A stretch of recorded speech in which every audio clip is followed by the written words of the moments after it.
Ito po, napakalaking balita po. Laman ng social media itong article na ito, itong balitang ito tungkol kay Kibuloy. Sino ba si Kibuloy? Wanted po siya ng FBI. Ang ibig sabihin, may mga criminal records, ang daming complaints, napakarami po niyan talaga. Na ang ibig sabihin din, sabi nga ng isang netizen, nako, pag tumakbo yan sa kung saang pwesto, sigurado mananalo. Mananalo to, pustahan. Mahilig ang mga Pinoy sa mga opisyalis na may kaso at may mga criminal records or criminal backgrounds. You see? Yan. Naku, ay baka nga nagiging stepping stone na itong mga politiko, na itong mga soon-to-be, wannabe politician na gumawa muna ng kabulastugan, sumikat muna sa pagiging involved sa mga krimen, halimbawa at katiwalian, bago pasukin ang politika. Nagiging trend na yun eh. Yun na yung naging cycle. Abay, to name a few, sino-sino ba yung ang daming records, may mga criminal backgrounds, pero naandyan. Naandyan sa pwesto. Nasa Senado, nasa Kongreso. Yan po ang kalakaran dito sa atin. Senado at Kongreso ang trabaho diyan, gumawa ng batas na makakatulong sa taong bayan at hindi nga naman ito tungkol sa isang religion, di ba? Dahil itong si Kibuloy ay tatakbo nga daw na senador. God bless talaga. Good luck sa ating bansa. Yan na lang po ang kalimitang mababasa natin sa mga articles tungkol nga dito sa balitang ito na kuno ay tatakbo sa pagkasenador, etong appointed son of God.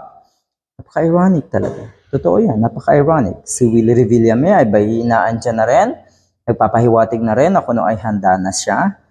Ang ibig bang sabihin ng handa ka na ay nag-aral ka kung paano gumawa ng batas?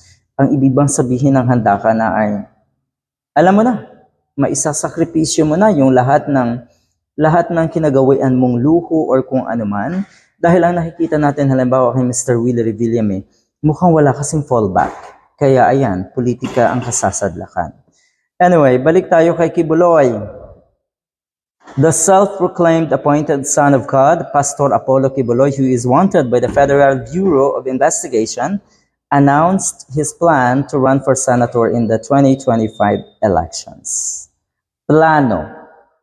O ay ganun na rin yun.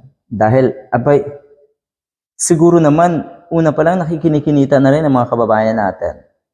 Diba? Dahil kung talagang consecrated ka, focused ka sa iyong spiritual matters. Diba nga? Spiritual matters. Hindi bagay.